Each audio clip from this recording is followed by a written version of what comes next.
Welcome to episode 46 of In Touch with iOS, a podcast that talks about iPhone, iPad, Apple Watch, Apple TV, and related technologies, plus tips, apps, and gear. I'm your host, Dave Ginsburg, and my guest this week is Kelly Guimont. How are you doing, Kelly? Hi, David. I'm doing really well. How are you? Doing great. I'm glad you're here as a return guest. We appreciate it.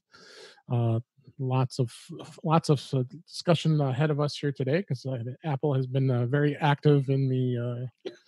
I guess that's probably the easiest. That's the nicest way to say it with this stuff. Sure.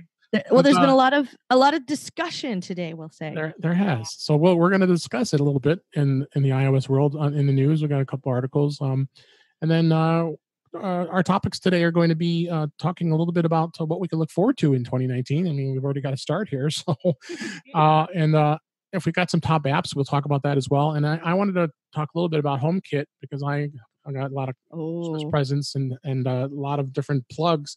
I know you guys have had a sponsor on the Mac Observer of Eve Energy, so I just got one of those, and I've had another one already downstairs. So we're going to talk a little more about what I've experienced so far with the plugs. They're kind of cool, and I'm kind of excited how I've got to set them up. But I want to give them. We'll explore it together, seeing what more things we could do with it. So. Yes. So before we get into, I have many ideas because I'm a very silly person and I have access to a staggering amount of technology to put behind that. And so I have supported silliness in a wide variety of ways. And we'll talk about that a little bit. Absolutely. That's why we're here, to have some fun, and you guys can enjoy listening to what we talk about here. So before we get into the really meat of the news that happened this week, actually, as we record it, let's talk about iOS 12. It's installed on 78% of devices. That's pretty incredible. I mean, we have a link to his article on Macrumors, and only 3.5 months to have that high percent of installs. I'm pretty impressed with that. I don't know what you think. And the thing that really struck me about that number is that it's 78% of all devices from the last 4 years. Right. So the last 4 years would be 10, and then 10 and 8 was 1 year ago. Right. Was when we got those. So 10 and 8 is a year, and then 7 is 2 years. So then 6S is 3 years. So 4 years ago would have been the iPhone 6, right? The 6 and the 6 Plus. And then, the SE is in there somewhere. So from the 6 and higher, that's what's 78%. Here's what was interesting to me, though, is that everything that ran iOS 11 will run iOS 12. And I think the line for that is Touch ID, which means the 5S. And when you add all devices, because it was 78% of all devices from the last 4 years, but it's 75% of all iOS devices. Right. And I'm assuming what they mean is active use, because something has to, phone home in order to get that update and install it. Right. So that to me was the thing that was surprising, was that 3/4 of all of the devices that are out there, like I said, the iPhone 5S, the iPhone SE, presumably there's iPods in the mix somewhere. We use those. Yeah, we use those over at App Camp. So some of those are devices that I am in charge of making sure are updated. So I know there's at least a non-zero number of iPods out there that are doing that. iPads that go back to, I think, the first generation Air, and I'm not sure if it goes back further than that or not for iOS 11. Yeah, I think on the iPad, I don't remember how far back. I think the iPad goes as far as the Air. It may not. Yeah, the 4th gen I think was end of the road. Yeah.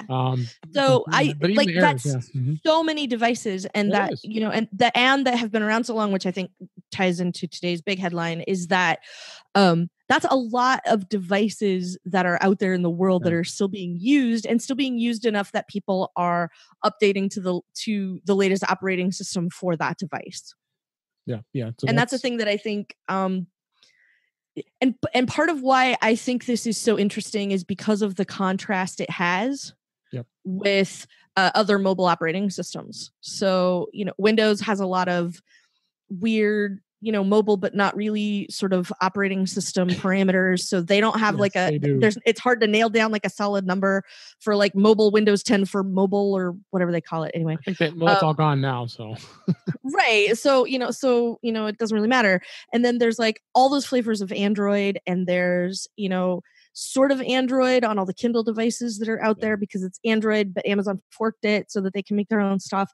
Yeah. So like all of those flavors, it's really hard to compare, but also it's really hard to measure with the same yardstick, because a lot of that stuff is tied to carriers, which is the thing that I think is really frustrating about Android devices. And the primary reason I warn people off of them is if a security update comes out, it's up to Google to release it for Android. And then it's up to your cell provider whether or not you get any updates, even if you bought that phone yesterday. Yeah. And I find that endlessly frustrating because maybe Verizon's really good about updates for a while, but I have a T-Mobile phone, or maybe I have a T-Mobile phone, so they're really awesome about giving me updates, but Sprint, doesn't ever care about an Android update or whatever. And it's too much to juggle. Mm-hmm. And even if you are a reasonably technical person, the PETA factor on that is still just so high. There's too much to it, and it's too hard. Yeah, no, I mean, look at all the issues and stuff that we have, when you are able to get all of those updates directly from whoever it was that made your device. Even then, sometimes that stuff is really complicated and it's frustrating. So I'm really glad not to have to worry about the actual getting my hands on the update and be able to worry about the nuts and bolts of applying the update and making sure family members of mine are applying updates like they should and all that kind of stuff. So right. I mean, Android, it drives me nuts, and I've talked about that in previous episodes about Android. I just don't like the fact that you can't get the latest operating system unless you have the pure Google, like the Pixel. Mm-hmm. And then I have a Pixel that I use and just to experience it because I have to because of work, but I don't have to. I want to, but Android, a whole other topic by itself. It is, and I want to talk about it. I want to play with it. I want to enjoy it, but they don't really have a decent tablet anymore. No, there used to be the Nexus 7 that came straight from Google. I had one, and you didn't have to have a contract for it. You didn't have to, subsidize it through 2 years worth of self-service or anything like that. And you could just go buy one, and it was the operating system straight from Google. And then Google stopped doing that. And it makes me really sad because I don't have a good way to get my hands on it otherwise. Yeah, no, it's really hard to get your hands on a reasonable device without a contract. If I just want an iPod Touch, in an Android flavor, that's not really a thing. Right. So. Well, I mean, the thing is, you can buy the phones. I mean, that's how I purchased it through Google straight, and and then you don't have to have a contract. You just you put the SIM in yourself. So right. And but it was also nice because that tablet was $150, and that's what I'm saying. That's the problem. I could get my hands on it, and it was done. The phone is a lot higher than yes. That. So, but anyway, yeah, no, I'm always pleased to see that because of just the stability of the operating system. That in itself tells me why I'm proud and happy to be in the iOS ecosystem, and why I do this podcast. It's because of that by itself. Overall, it's a much nicer experience, I think. Yeah. So anyway, let's go to the big elephant in the room that happened this week. And that's the letter. And the article I actually have linked, but I know there was other articles, is the one that says that Tim Cook's comment about the $29 iPhone battery program is the blame for their Q1 iPhone sales drop. I mean, I just found that, There's so much I feel like there's a lot of other stuff going on. And I kind of tiptoed up to the edge of this earlier today when we talked about it on Daily Observations. Yep. And I just realized how name droppy that sounded when I said it out loud. No, you're welcome to do that anytime, you know that. On my other podcast. So the thing about it that I wonder, though, is, first of all, I think, people are sort of referring to this as peak iPhone. This is what happened. And I think a number of things happened kind of all at the same time. Yep. To sort of started to align. And I think Apple got a good look at it. For example, unit sales, there was always going to come a point when Apple was going to stop telling us exactly how many iPhones they sold as part of the standard earnings report. We knew that was coming. That was always coming. And how did we know that was coming? Because Apple never told us how many watches they sold. Not one. If they put out a press release that said we sold 11 squillion of them the opening weekend, that's not the same thing as part of the earnings call was we sold this many watches. Right. And that never happened. And they knew they were never gonna say that. And they knew that that was going to sort of be the the harbinger of we're not going to include unit sales in any of this other, for other devices either. So I'm of the opinion that was a thing that because they saw that coming, that was the thing that was happening. I think another thing that happened was actually something that happened a year ago, and that was the 4-digit price of an iPhone. Right. Because subsidized phones basically aren't a thing anymore.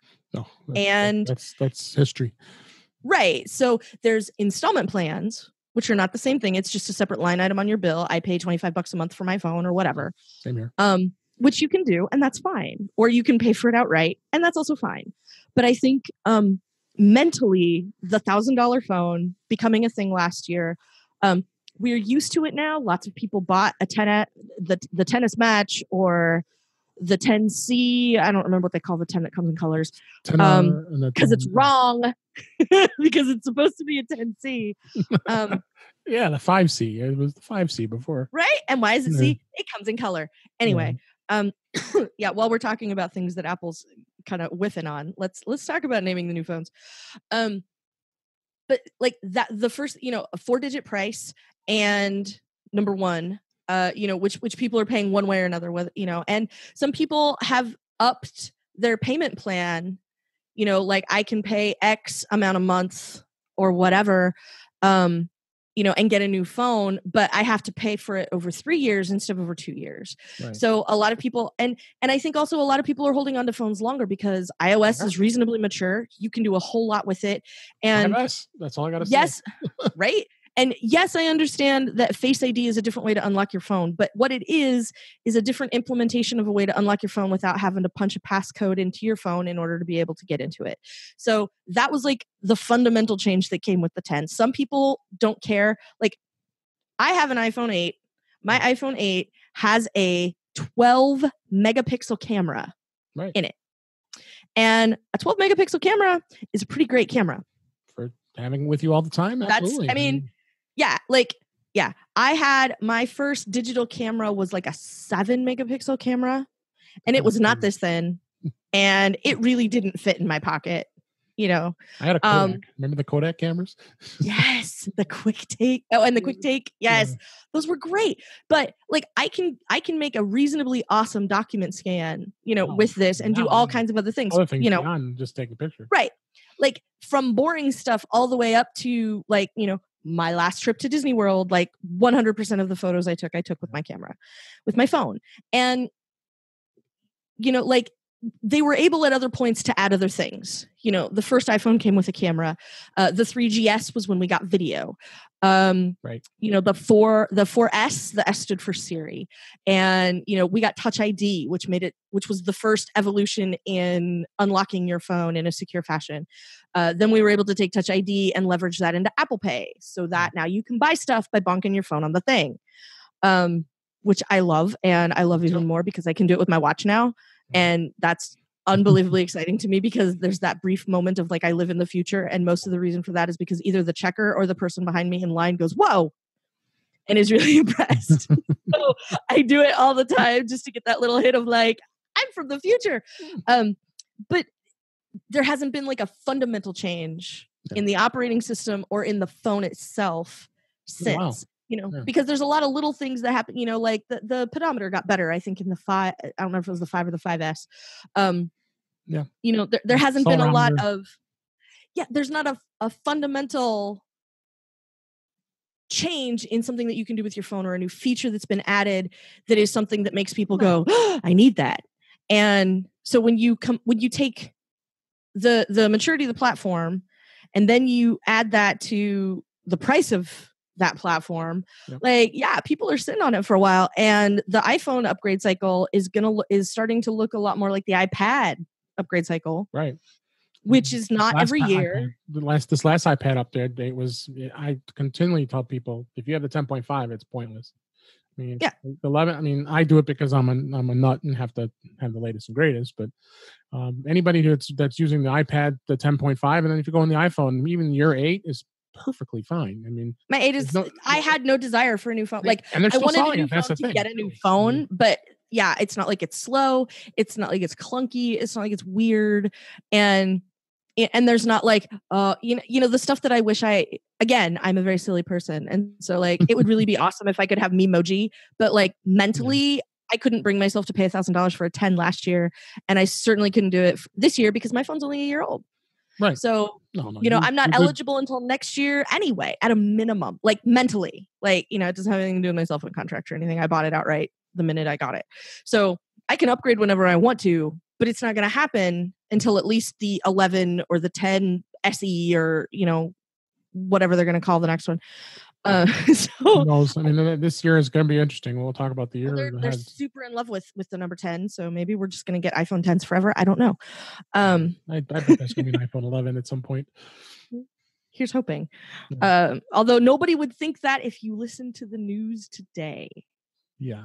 So as we talk about the history of iPhone, the news of today was the stock market did not like the news of the quarterly results, and they're cutting the quarter on what they're going to be making. Like I said at the open, Tim Cook was blaming the iPhone battery program. It's partly to blame. So the stock market didn't like that too much, and Apple's stock is down about 10%. So, well, honestly, the stock market never likes anything Apple does. No, it doesn't. When Apple makes money, it's never enough money. Apple only made almost all the money. Shame on them.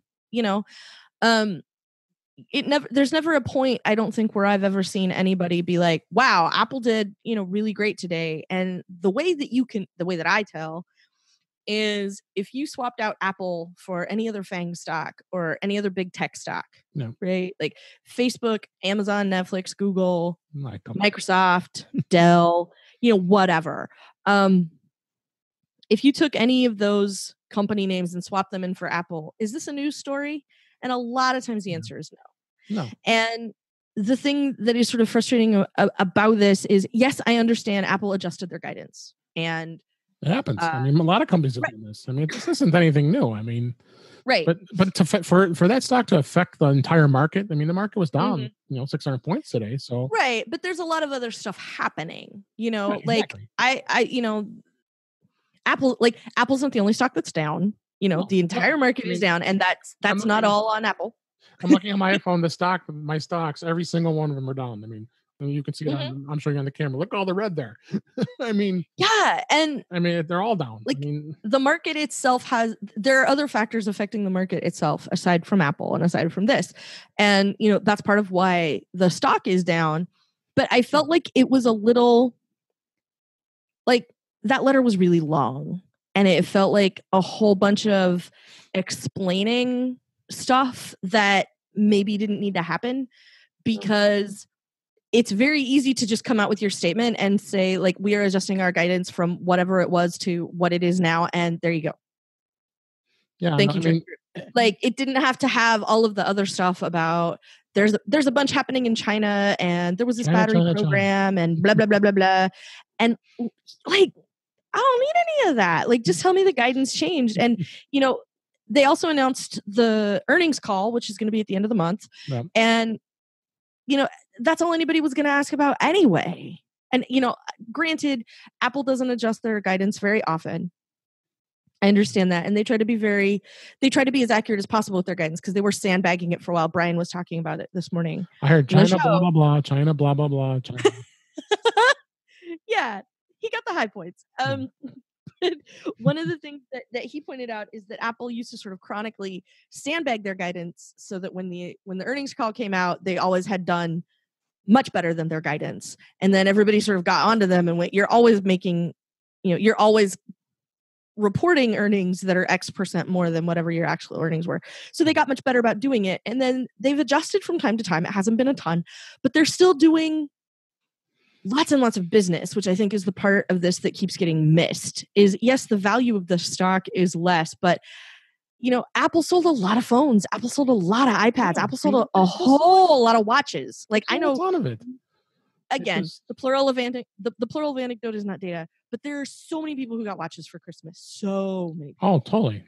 We AirPods, all kinds of AirPods. stuff. Yeah, I mean, everything was selling. So it's not like the Apple Watch is selling like crazy. I mean, we Chuck Joyner, I was on his show last night with Mac Voices, the aftermath of gift guide, I guess it really you calls it, and two guys were from Apple user groups, and they both got watches. They said, I just got the Apple Watch Series 4, and then it was like, wow, there was like 3 or 4 people that had gotten new watches. There was about 10 people that showed up for the show, so I thought that was cool. I mean, and then that just tells me that more and more people are realizing how great this watch is. I mean, with all the stuff we've talked about before, with the ECG and all that stuff. And the watch isn't, and the watch isn't like 100%, I guess, without an iPhone. You know, so anybody who's getting a watch probably already has an iPhone, and it could be, you know, I got a new iPhone this year, so I gave my old iPhone to my mom, and now my mom also has an Apple Watch. Like that's a thing I know a lot of people did, was like my previous phone goes to one of my parents, and so now I know that person is already set, and obviously they can run iOS 12, so they can have the new watch, and they can get a new watch and do you know, all the stuff with the watch that they want to be able to do with it. And, you know, it gives other people peace of mind, you know, like if it's something for your folks and your folks are a little bit older, like you get the fall detection, the ECG stuff is really nice as a data point to give a doctor if you're tracking things. And it's pretty great. And I mean, you know, the other thing, like people are talking about Apple, you know, being doomed or whatever, but you know, later today, like the letter came out yesterday, and like 24 hours later, Apple puts out this press release that says customers spent over $1 billion with a B dollars, billions of dollars during the holiday, right? I mean, and then a new single day record on New Year's Day, $322 million spent in the apps. This is the App Store, not Apple stores, just the app stores. The apps, yeah. $322 million just on New Year's Day. On apps, yeah. I mean, so, people were off and home, and they wanted apps. I mean, yeah. I mean, the App Store is awesome, and there's just such a great ecosystem of apps, and it really is it really is great. So yeah, I mean, come on, people. I mean, I'm a stockholder. I have it in my 401k, and I'm sitting tight. I'm not reacting to this. I mean, yeah, I've lost a lot of money in it, but you know what? I think I'm in for the long haul. For retirement. If I were to react, it would just be, oh, Apple's on sale now, and I would buy more. I did react on Facebook because I got fed up with Facebook, so I sold all the stock I had for Facebook. You know what I did? I moved it over all to Apple. I mean, it's just, well, there you go. So I mean, it's fine. I'm not panicking. Apple's not doomed. Yes, this is unusual, but it's not the end days, which is what like every headline seems to be saying today, and it's not. It's really not. So let's transition. One of the things there was an article caught my eye was the AirPower, which remember they announced that over a year ago. More than a year ago. It was 17. They said it was going to come out in 18, I think. And then 9 to 5 Mac, we have an article on that, and officially misses the 2018 deadline. Apple is very silent on its status. So, and we're all speculating here that it was supposed to come out, and you know, this was September 2017 when Phil Schiller was on stage announcing. Yeah. So it was this event. It was the iPhone 8, iPhone 10 event when they said, oh, and with these new phones that do wireless charging, we're going to offer this majigger so that you can lay your phone and your new watch and your AirPods, if you buy a new AirPod case, on this mat, and everything charges as if by magic. Yeah. Besides the fact that, you know, I mean, wireless charging is a hot thing right now. The Qi charging is hot. You can buy. There's so many different devices you buy. I mean, I had on my gift guide. I'm loving the gift I bought myself for when I had it on the gift guide was the clock radio iHome, and I just set my phone down on the little ledge, and it starts charging. iHome has one with Qi charging. It does. Yeah, I'll have to show you that model, and yeah, I need to know more about this. Yeah, it's a Qi charging and clock radio. Basically, it has a clock, and Bluetooth. I've gone through. We're on either the second or third iHome clock radio already, because there was we had the first one that I think was 30 pin, and then we got a lightning one. Put it on the ledge. Yeah. Back up the wall. It starts charging. Ooh, that's nifty. Yeah. We'll like after the show on that one. Yeah, we've had a few iHome devices. I'm a big fan of the clock radio setup that just makes it a piece of cake to get your phone charged overnight. I really enjoy that. So. Absolutely.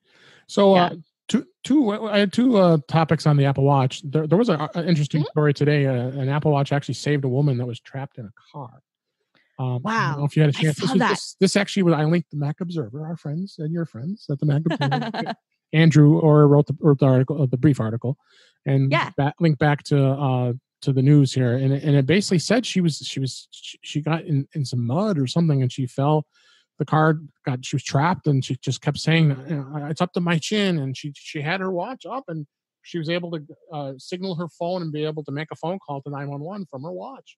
Mm-hmm. And it saved her. I mean, I'm hearing so many more stories about this, including the heart rate thing with the ECG. That your heart's not working. But I mean, this in itself just tells me what's great about the Apple Watch. I mean, having it on your wrist is great. So I mean, I was on Chuck's show last night, and I decided to go downstairs for a while to chill out after being on podcasting for so long. So I go downstairs and I decided, I want to listen to music. I didn't have my phone up with me, so it was upstairs, up in my bedroom. So I decided, I want to listen to music. I have my AirPods in my ear still, and I just resync the AirPods to my Apple Watch, and I was able to listen to music I wanted to listen to for a bit. And so I mean, and I don't care about the cellular part, because like what she just experienced being hooked to her phone. Yeah, I mean, we all carry our phones, and we talked about that on the show yesterday too. Is the cellular, I think, is just a waste of money, in my opinion.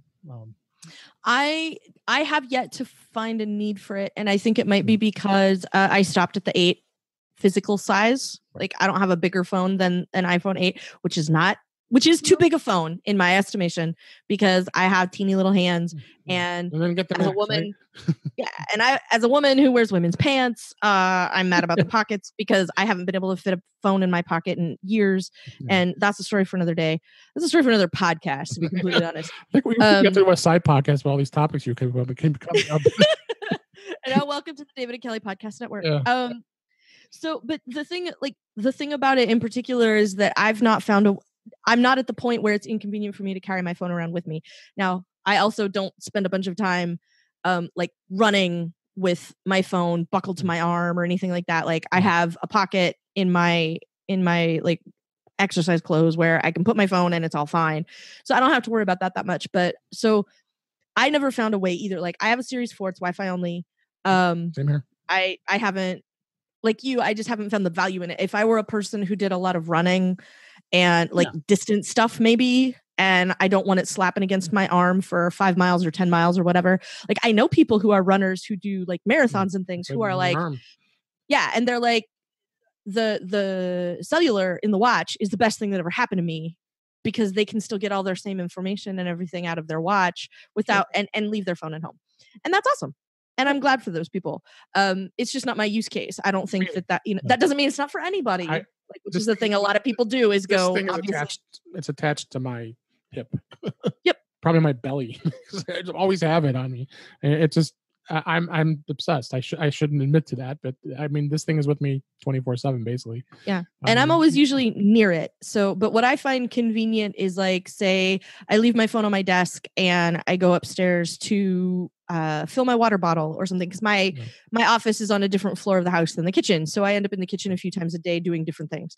And one of the things that I can do is, I go upstairs and use the last of the whatever. I can turn my arm over and tell my grocery list that I need more of that. Or, I see this is a thing, I'm going to go text somebody about it. I can lift my arm up and send that text and not have to worry about it, even if I don't have my phone on me, which, like I said, again, very small periods of time. Me too. But it's usually, it's a very easy thing to do. And part of that is stuff that we don't see, stuff that's not obvious. It's the continuity and the handoff and all that kind of stuff, making those things possible, because it's so much easier. Right. Because all of this stuff works together as well as it does. Yeah, absolutely. So, but then the one last thing we wanted to talk about is, and you came up with a tip after that. I need to add that into the show notes here.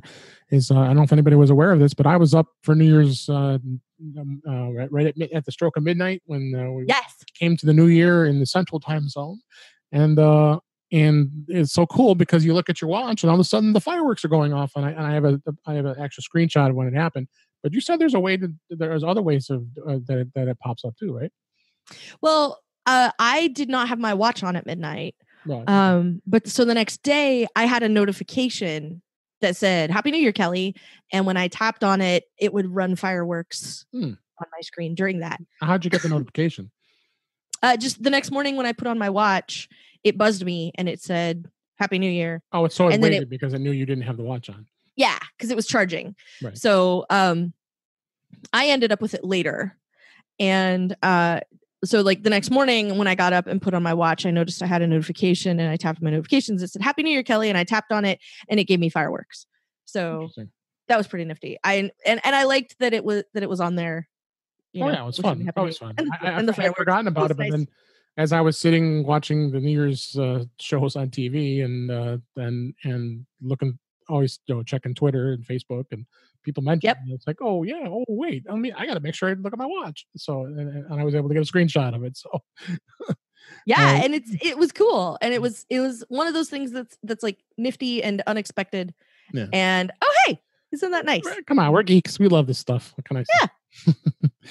Anyway, that was all of what we had really to talk about in the news. There was a lot all by itself here. We probably could go on for a longer time, but I wanted to hit into a couple topics here today. We talked about the two we're going to talk about is what we think is what 2019 has in store for Apple, and then we'll hit on the HomeKit plugs that I got for Christmas and give a little bit of that. So I think that'll be a good way of filling the rest of the show here. So.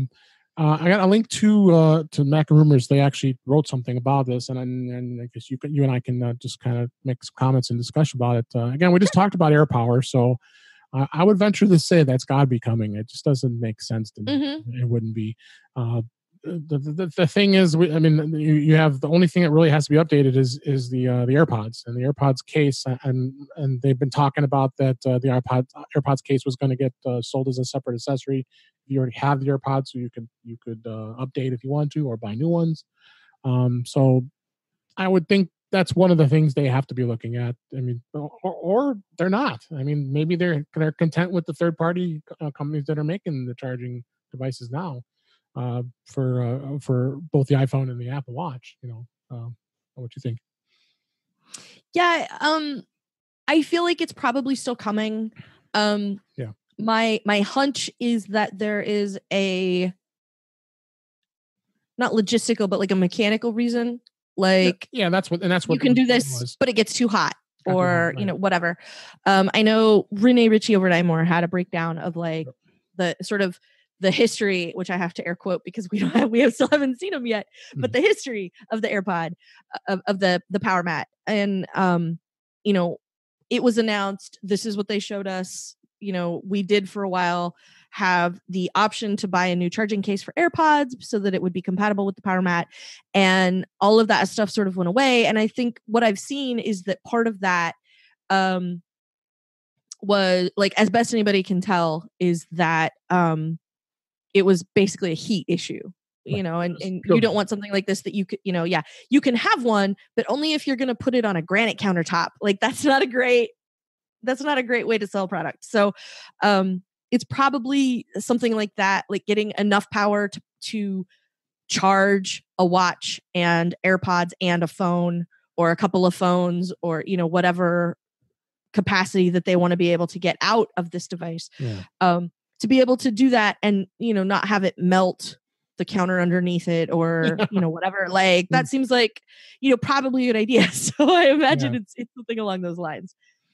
Yeah. So I think we've beat that topic to death here, but that'll be interesting to see. And we talked about iPhones, you went through the history, which I always love doing anyway, but it's going to be interesting to see. And they seem to think that Apple will continue with the 3-phone lineup in 2019, and I'm sure they're going to have similar stuff to what the 10s, 10s Max, and the 10R is. I'm again, as always, all you're really looking at is LCD updates, OLED potential displays, chip processors, of course, 813. Those are probably going to be coming, of course. I mean, and again, I think most who's listening don't probably really care much about the chips. But when people pick up their new iPads, and like my mother-in-law got a new iPad, she had the Air, and I updated it. We gave her a 9.7-inch 6th gen. Boy, does she see the difference in the performance. I mean, it's It's a big jump. I mean, the same thing with the iPhone. Oh, sure. You definitely notice the difference in the performance. But again, like we talked about, if you've got an 8 and you're going to the 10s, the 8 is fine. I mean, there really isn't a huge jump between that chip and the 10s. And the same thing, if anybody who has the 10s, you're not going to want to. I mean, and that's where I think where we're at as far as the upgrades go. But that's something interesting. Of course, the cameras are going crazy and then they're talking about a revamped true depth camera system with a smaller notch. I'm hoping that they do something similar to what they did with the Pixel 3, which is the night photography. Which I took a picture with the Pixel 2 and it just blew my mind. I took a dark picture inside a hallway, my house, and it lit up. I mean, I purposely had the lights off. There was very little of any light at all, and that's what I'm surprised that Apple isn't looking at that, because that was the biggest feature that Google was pushing for the Pixel 3 this past year. Is that so? The camera will always be is a piece I know they're always going to be looking at, because they know that's. I mean, come on, the iPhone is one of the number one cameras out there. If you use a service like Flickr, look at all the photos that are out on Flickr. I mean, I wouldn't be surprised if it's like 70-80%. I don't know the exact percentage, but of all the photos that are uploaded are from the iPhone. I mean, it really is. It's just an incredible camera, and it always will be. So it really is. And one of the things that I always do, like, I find as I go through my photo library that as a test, I will take the same picture over and over again. So, like there's a spot in Pirates of the Caribbean, the ride, where I like to take kind of the same photo just to see like how it's improved over my phones over the years. And there's a place out here that has an entertaining neon sign. And so I like to take a picture of that at night with my phone to see what that looks like. And so I've got that from like a 3G and a 4S and a 5S and a 6S and an 8. And like I've got sort of the same picture that I can just sort of, cool. like, here's what it looked like that many years ago, and here's what it looks like with the camera I have now. That's a great idea. I wish I would have done that, because I owned all of them basically. I mean, it's just habit, like for me, because because for me, one of the biggest reasons to upgrade for the most part is that the camera has gotten, at least until, very recently, like the difference in the camera between the 7 and the 8 is not a whole lot, but it used to be much more dramatic. And because I was on the S track, I only upgrade every other year. Like, everybody knows this is a 7S. Like, I don't know why the 8 was the thing that they decided to call it, but it's 7S. And so my 7S camera is very different from what my 6S camera was, from my 5S, from my 4S, out all the way back. So I tend to try to take those pictures. And, one of the things that they always tout when they're talking about the new camera is the low light. So I always am looking for that low light situation, and a neon sign in the nighttime is a really good test. And rides at Disneyland where you're not allowed to have the flash on are a good test. And so I find that I end up taking some of the same shots over and over again, because I want to know how much better it got from last time. And usually the way that I test that, or at least have for a long time, is when I get back from wherever it was I took that picture, because it's never like something in my house. Whenever I get home, I will AirPlay them to the Apple TV and see what that looks like. Okay. And and they get better all the time, and it's been a really interesting exercise to see how some of those have evolved over time. Oh, absolutely. I can go back, and like I said, I mentioned I had a Kodak camera. I mean, it was a DC 3400. It was a big giant brick, and I think it was like a 3 megapixel camera. And I look back at some of the photos I took with that thing, and I loved that camera at the time. And but again, think about, you just carry around that big giant camera. I mean, I have a DSLR still. I'm still a DSLR user. I haven't really touched I have a Nikon D7000. I haven't touched in probably a bit. But I got the big zoom on that. So then, when I want to do some serious photography, at least I have it, because I've been a photographer for a hobby for a long time. So I go back in the really old days of old Micromat camera I used to have. So I've been through it all: photography, darkroom, developing the film, putting in that changing bag with the reels. And I don't know if you did any of that, but I remember it well. That old stuff. So. But anyway, I think that's where we're at with the iPhone. I don't foresee seeing anything talked about till probably close to when WWDC hits in June.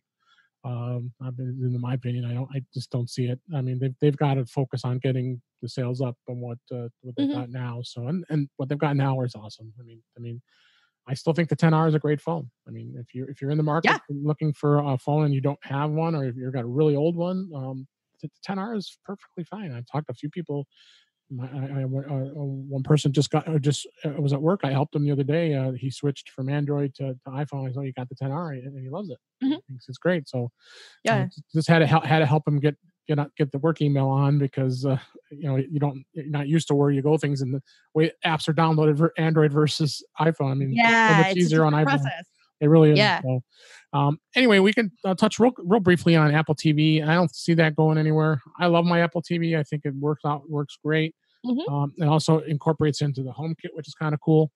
It's possible they might think of something similar to what the Amazon has that Fire Stick. I've been waiting for the stick for a while, just because I know. Well, I don't know that they're gonna do it, but I do think it's a smart idea. And part of the reason that I think it's a smart idea is because I've seen the number of people who travel with an Apple TV for various things. Whether it's I want to be able to watch what I want to watch on the TV at the hotel or the Airbnb or whatever, everything's all signed in. All I have to do is take, these two cables. I plug one into the TV, one into the wall, and I'm good. I've also seen people who travel with them for business. Like, I know that where I'm going is going to have a television and not a projector in the room. And so I'm going to plug in my Apple TV and, project my slides onto the screen that way or whatever. And I've been to conferences where they, it's pretty obvious everybody's going to be there with Apple hardware. And so they're going to just plug in the Apple TV and you connect to the Apple TV. And that's how you get all your stuff up on the screen in one way or another. Right. So I've seen lots of different opportunities for that to be applied in, whatever way it is. I know people who take them and then set them up, like if there's a conference or whatever, and play games on it. Yeah. It's group games and whatever. And so I think there's a lot of usefulness there. And that's part of why I would like to see the stick, because I think it would give a lot of people an opportunity, that they don't otherwise. Because I know a lot of people who also travel with a Chromecast for the same reason. Right. They bring it to the hotel rooms. They want to have something to hook up. Yeah, wherever I'm at. Some people bring their Apple TV. So yeah, it's not that terribly big to carry around with you, but yeah, no, it'll be interesting to see. Again, and then streaming TV service, they had been talking about that for a while. That possibly could happen next year. There was I don't have a link to the article, but there was some discussion about how cable is having some major struggles with subscribers dropping because they're going to streaming services. So I think the streaming service business is just booming right now. I mean, with the likes of Hulu and Netflix, and I'm going to probably subscribe to CBS All Access because I want to watch Star Trek. Star Trek. I mean, I watched it last year. I'm not saying how, but but this year, I'm thinking, what the heck? I mean, I'll sign it up, and then at least now I can get to the episodes and watch it, because that's a great show. But I mean, that's the thing. People are subscribing to services. Netflix is just booming right now. I mean, it's I think it's like somewhere on 30 million subscribers. It's just number. Well, and for me, the thing that sort of that ends up being frustrating about it is that people, if for everyone out there who does still have cable, I do. I do. You occasionally get the scroll at the top or at the bottom of the screen that's like, this channel is going to go away on Dish Network because blah, or this channel is going to go away on on DirecTV because blah, and you need to call and tell them that you love this channel, and all of that negotiation for stuff like it. If that part weren't so complex and weren't so fraught all the time with crisis, I feel like it might be a little easier to take, but there's a whole bunch of stuff that goes into people's less than charitable attitudes towards cable companies. Exactly. Part of that is I don't have another option where I live. And, so That's if the problem. Comcast wants to raise the rate, what am I going to do about it? There's nothing I can do. What they can do. Um, Especially when you package it with internet. exactly. And then, and then you add to that, like, all of the content wrangling and shenanigans that goes on aside from the mechanics of, can I even get the cable that I want where I am, and like, I've had example after example of this, in various things because, and then through no fault of your own, you do or do not have access to certain things based on where you live and what cable you can buy there, your cable service, and different things like that. So I'm just waiting for the company that's able to do what Apple did with iTunes in the first place and go, for $25 a month, we will get you Netflix and HBO and Hulu. And here you go.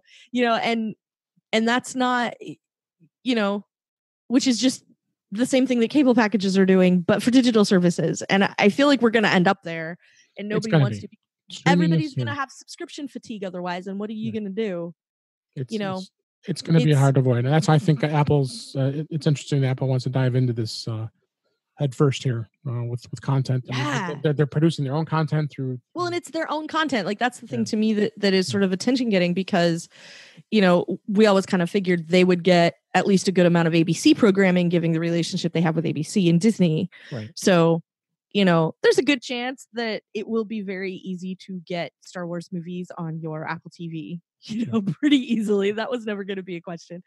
But other stuff, and, there's still too much competition. And I think part of it is just because, to a lesser extent, the film industry, but like the TV industry has been essentially unaffected at this point by the kind of stuff that happened to the music industry. And right now, those are kind of all the same companies, so they should literally just take, one of the old white dudes that runs TV stuff should walk down the hall to the office of one of the old white dudes that runs the music stuff and go, what was it that happened with you and the nappy or the naps? Like, what was the thing? Napster. Okay, yeah, what was the deal with Napster? Everybody got everything for free and the industry collapsed, and we said it was going to be terrible, but now everything's better because people can buy a song at a time instead of an entire record. And so we're making more money than we were making before because we made it easier to buy than steal. Okay, we should look into that. Thanks. And then go back to his office. Like, this has happened already in other arenas, and we just need to figure out how to speed it along on the TV side so that we can all get to the point where we're paying for the stuff that we want. Like, that's the reason people are giving up cable in the first place, is because everybody's paying for a bunch of stuff they don't want. Exactly. Well, let's whiz through this. I don't want to be dwelling too much on this. Briefly, I'll talk about the HomePod. And that was great to talk. I really appreciate. But the HomePod, media consumption. What's next? Got to keep on the iOS directive here. The HomePod, they're saying it's not selling very well. Potentially, they're going to be a low-cost version.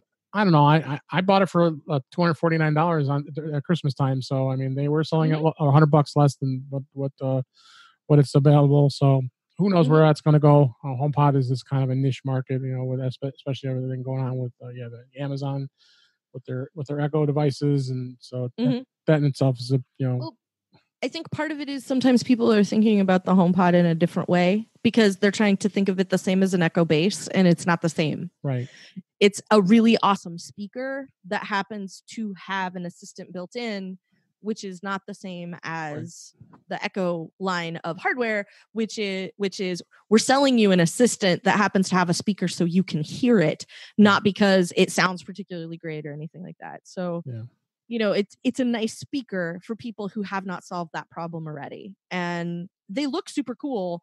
I'm one of the people who solved that problem already. So I don't have a really good spot for it. But I will say that they've started displaying them at Costco, at least here. Yep. They have one on display. And I still can't get over how small it is every time I see it. I'm just like, it's so much littler than mentally. I've got one here, and I have one here on the left and right of me. So, like, when I look at it, I'm always like, it's always so much smaller than I assume that it is, and they sound amazing. Oh, and I've got them paired, so they're So they're stereo, and it's super great. And but but I think people are trying to compare it to that Echo and going, well, of course it should be cheaper. It's different, but it's not an Echo. Yeah. No, it's you should be looking at like bookshelf speakers or that you happen to be able to talk to. That's more the market that this is going to end up that this is. So let's talk about iPads real quick. They just updated them in October, so I doubt if anything there's going to be any activity with the iPad for a while, at least another year. Well, other than the mini, maybe. It's just that like the new one is super cool. People really like it. Accessories are starting to come out. Yeah. I mean, I was on the show when you got yours and we talked about how awesome it was. Yeah, that was the last time we talked. Last time you were on the show, I should say. We've talked many times. Yes. The last time I was on the show the last time we spoke in an official capacity. I find the new one really interesting. I haven't had a chance to spend a ton of time with it yet. Sure. I do need to give a shout out. I have a friend who is a good enough friend to me that he got one. He picked it up at lunchtime and then we were meeting up after work. And so after work, he let it sit in the box and then opened it with me an unboxing with after you. Work later so that I got to see what it was like. And, yeah. And it was pretty great. And then when we were there, I was like, it was hilarious that we both, when we watched the announcement, we were both like, why would you ever want your iPad to charge your phone? That's like, it's nice that they did that, but that's a really ridiculous feature, right? So we're sitting there, we've opened it up, it's got like a 60% charge or whatever, because that's a smart thing Apple does, is make sure you can use all your stuff right out of the box. Right. And we're playing with it and it's super great. And I go to take a picture of something and I'm like, oh, my phone is at 8%. Let me plug it into my battery. I go to plug it into the battery I carry in my purse. My battery's dead. And he goes, hand me the cable. Let's plug it into the iPad. Yeah. And siphoned off some power, and it took like 5 or 10% of the iPad power to charge my phone to like 30%. So I was like, he happened to have a USB-C to Lightning cable, huh? Yes, he bought one because he knew he was going to need it to plug it into like anything else. Of course, I did. So it was super great. But so it was just very funny that like the one thing that we were both like, who would ever use that? Unanimously, like we both ended up exactly using that. But it's a super neat device, and one thing that I sort of like about it is that it is unapologetically not the thinnest. They let it have a little bit of heft, and it's got no longer curved edges, and I think it's great. And I'm also excited it's like the size of a normal piece of paper, so it sort of like fits into places where you would normally carry a piece of paper around with you. Everybody has those mechanisms in the first place, so it's really nice to be able to have that opportunity. It's not way too big because it was because the bigger one was too large. So I'm interested to see where it goes from here as it becomes a more industrial thing, because now one of the things they touted with the new one was all the stuff that you can plug into it, right? And that was never a thing that Apple was real hot on, was people plugging anything into it. Like eventually they made like the camera adapter, so that you could transfer pictures from your camera to your iPad. And that was about it. And now they're like, take your iPad, plug it into that 5K monitor. That's awesome. And, that was never their attitude before. So I'm really interested to see what that unlocks. Yeah, they're still limited what you can do. I mean, file transfer is not as easy. I have a USB-C little hub, and it had a NIC card on it, so it was a gigabit NIC. You can plug it into have a wired network for your iPad. I mean, it worked perfectly. Yeah. So right now the biggest hurdle I see is software, because you can transfer like from a camera to your iPad, but not sometimes, but it's just images and it's only the one way. And it's not like, what if I have stuff on a card and I want to take music and I want to take that music and I want to put it on my iPad and then take the card away and then just listen to music on my iPad? Like that's still not a thing you can do, or a movie or whatever. Yeah, exactly. So making that easier, I think the demand for that is going to grow now that you can plug all these other things in and do all this cool stuff with all these accessories that you can buy now that will work with this. I'm really hopeful that we're going to see some cool stuff in iOS 13 that's going to make that possible. I'd like it to be in 12, but I just don't see something that big coming before Dub. Really not much, and then there's really not much to talk about iOS 13 other than this. I think performance will change, and maybe a few other. But it's way too early to be talking about iOS 13 right now. Right, but I think something as fundamental as like a file is just a file, and if you want to drop it on your iPad, you can. And if wherever it came from, like however you want to work that out, just like you can with your laptop now and a USB drive. If you have files here, you can copy them over here, and you can do whatever you want with them on that new hardware. That's all I want out of it, and I don't think that seems like a big enough change that I don't think it would come as like a .1 or a .2 or a .3 release to iOS 12. That's the kind of thing they want somebody to come out on stage and show off and explain and have be very, very cool. So that's a thing that I would like to see in iOS 13. I'm not gonna hold forth about why it should be there or not, but time will tell if it is awesome to be doing what they're if we are right in that it's great that this with the USB-C port on the new iPad that there's all this cool stuff that you can plug into it, and what potential that unlocks with people who make accessories for mobile devices. Absolutely. So if you're interested in more information, there's a lot more we didn't talk about today. There's a link in the show notes from Macrumors about their as we kind of went through that guide of what to expect in 2019. Check that out. Lastly, I want to discuss do our last topic here is talking about HomeKit plugs. I put it on my Christmas list for this year. I was like, you know what, I want some plugs so people can buy them, and they're not that expensive. So there are a number of them out there. There was 4 that I focused on that I have, and I'm kind of crazy because of having all these different the plugs, because most people probably would want to buy just the same plug for everything. But I wanted to, I knew it would work perfectly fine in HomeKit, so I went through these 4. Eve Energy, which is one of them, which used to be Elgato, that's now spun off to the Eve Energy. Kugeek is another one, which is actually I found to be a pretty good switch. It actually is a very quick performing switch. Wemo, which is part of Belkin. Actually, it is Belkin. Belkin bought them. Wemo was interesting is the fact that you had plugs that they originally were not compatible to HomeKit, and I found a deal Christmas time, Costco online, and they were selling 2 of them for $30, which is a really good deal. That's a very good deal. And it turned out to be the reason I grabbed them is because their new firmware upgraded them, so it did indeed work with HomeKit. So, and it didn't have anything on the package saying that it had it. So I was like, this is. But then I read online, oh wow, you can upgrade these, and sure enough, they work great, and interface those. And then the last one I found was a company called iDevice, which actually the one I have is a side outlet that has a nightlight on it too. So when it turns on, it has a nightlight. So those are the 4 I did. As far as Wemo setup goes, all 4 have apps, and you download the apps and you install them on your phone. That gets you going. It's interesting to see that you have to use, and I don't know why they aren't on the 5 gigahertz band, that you have to use 2.4 gigahertz Wi-Fi in order to get them on the network to start. But beyond that, and which is no big deal, because I would hope most people are smart enough they have a 2.4 and a 5 gig, which I do, gigahertz that is. But the Eve Energy one, I do like their products. I think they make some great stuff. And these plugs work really well. And if you go to their website at the link, it's the first thing comes up on there. It's a little more pricier than the other ones, but it does have some switch and power meter settings in it.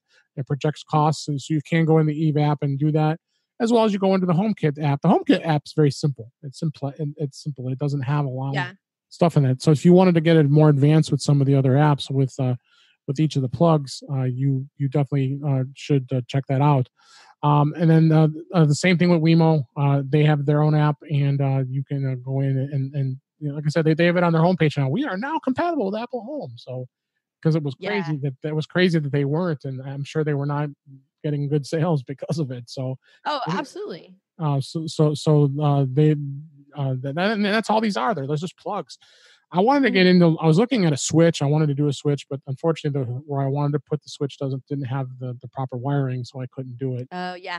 But that happens. But these are good. These plugs are good, and I got some in my bedroom. I got some. And we did it for this year for our Christmas tree, so we could tell it to shut off and set a timer, and you set up scenes and through HomeKit and all that. So it's really cool. And you said you have some as well. Oh yeah. I have some Wemo switches. I have like sort of a variety of Wemo flavors primarily. I have like the OG Wemo, which is the great big one. I have a Wemo Mini, which is sort of the lean and mean that doesn't block the second outlet, which is very nice. Nice. And I also have a Wemo Insight, which is the one that gives you like the Eve does. It tells you like the power consumption and stuff. You tell it like what you pay a kilowatt hour, and it tells you this is what it costs you to run whatever the thing is that's plugged into it. Primarily we have stuck with Wemo. Part of the reason that we did initially was because it was one of the ones that did not require another hub to be on my network. And that's what I wanted. I didn't want to deal with the hub. Yeah, which is super nice. And the thing and then before you could do a lot of stuff with, before there was HomeKit, all these things, before you could do a lot of that, like I set up my Christmas tree ages ago. There's still a video somewhere on Mac Observer where I used IFT and saved the phone number that you text. I saved it in my contacts as Santa. And so I could pick up my phone and ask her to tell Santa to turn on my Christmas light.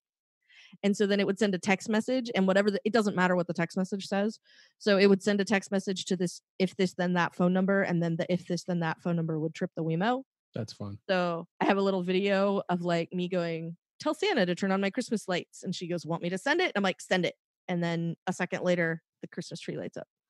So one thing that I like about stuff like Wemo is and this is a thing that I sort of watch with lots of home automation / Internet of Things equipment, and that is how compatible they are with other stuff. And it doesn't matter what the other stuff is, because if they're trying really hard to be compatible with other stuff, then that means going forward they're probably going to continue to do so. So Hue bulbs, for example, are compatible with friggin' everything, and that's great. And part of the reason it's great is because that means that they open that stuff up so that other people will want to be compatible with Hue lights. And so you can do things like I have a couple of apps where I can AirPlay music to the Apple TV, and I have a number of Hue bulbs in the basement of my house, and I can take those and play music through this app. I have one called Amplify, and I can play music through the app, and it will change the lights with the music. And you can set like what colors it uses. So like, you know, these are only red and blue, and these are only green and purple or whatever. And you can set them so that they all go in time to the music. And yes, it's a very silly thing, but it's super fun.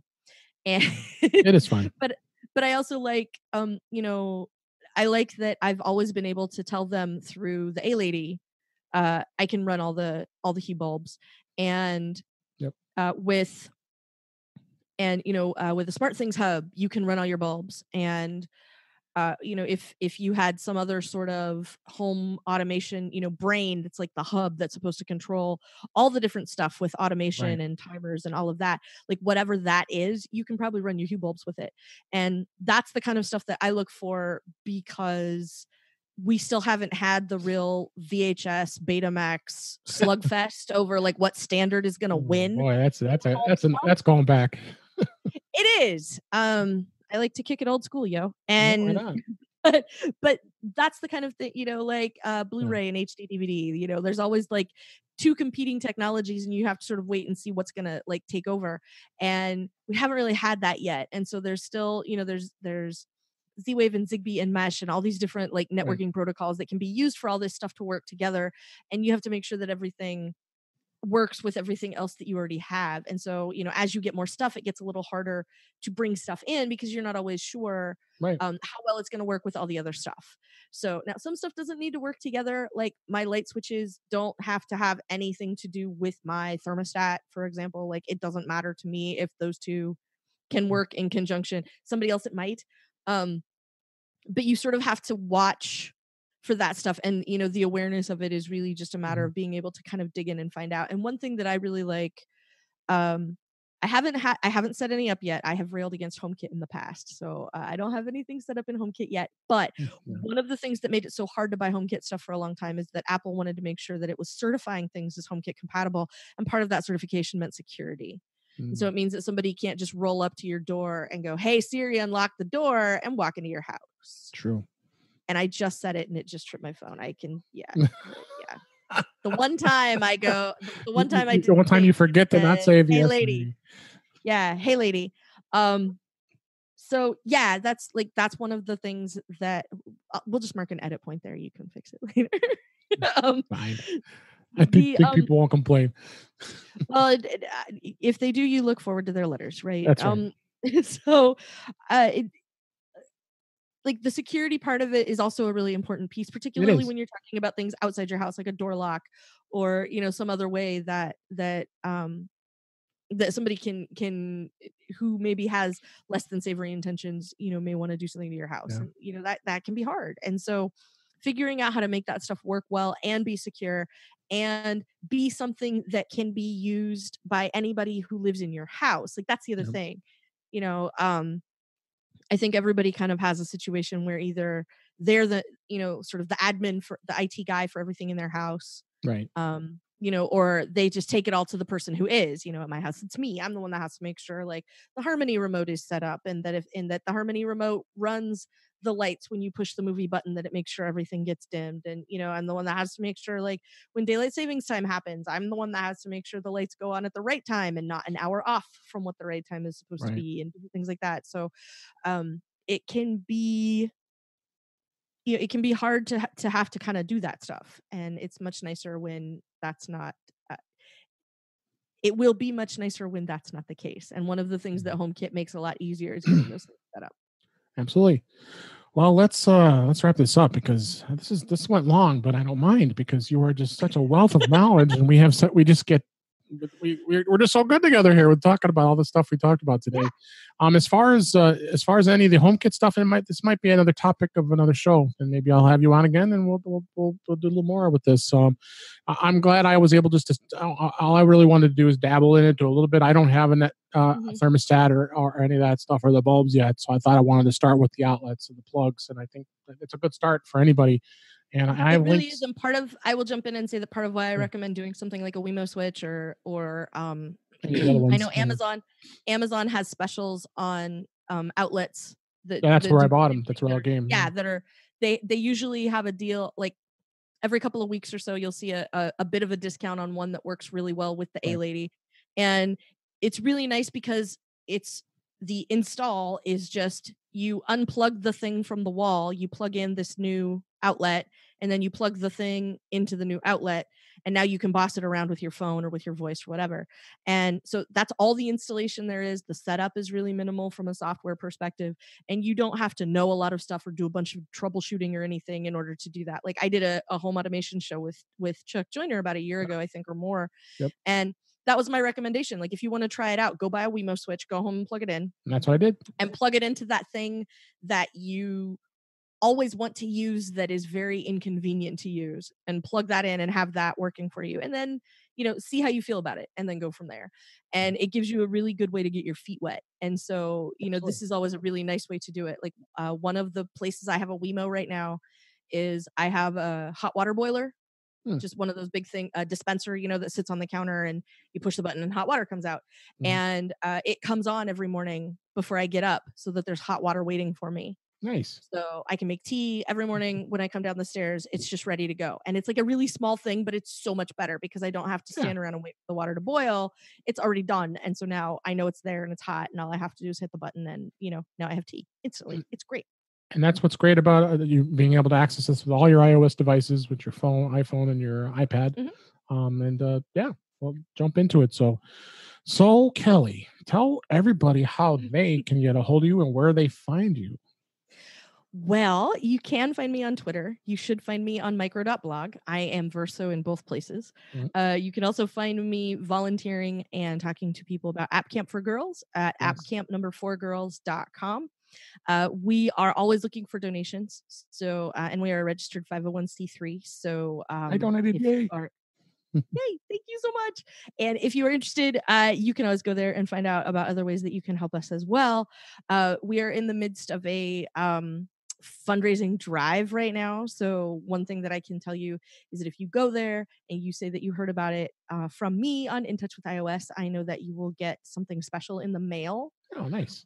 If you were to donate and your receipt says that this is where you heard about it, then I know that something fun will come to you. And the rest of the time, gosh, you can find me over at Mac Observer, rating about things and Took talking that over every not too morning. long ago. Every morning on Daily Observations, every weekday morning, I should say. Doing a great job. Thank you. And beyond that, I mean, it's a lot. That's pretty full. Yeah, I'm like, there. There's a lot of other stuff, but yeah, those are probably the best ways to track me down. And yeah, that's probably about it. I'll stop there. Right, let's wrap this up. I appreciate you being here. And that's a wrap for this week. Please send us your comments, questions, and suggestions to our email address at feedback@intouchwithios.com. You can follow us on Twitter at InTouchWithIOS. You can also subscribe in your favorite podcatcher. You can also find us on the Apple Podcasts, Google Podcasts, Stitcher Radio, Spotify, and even TuneIn Radio.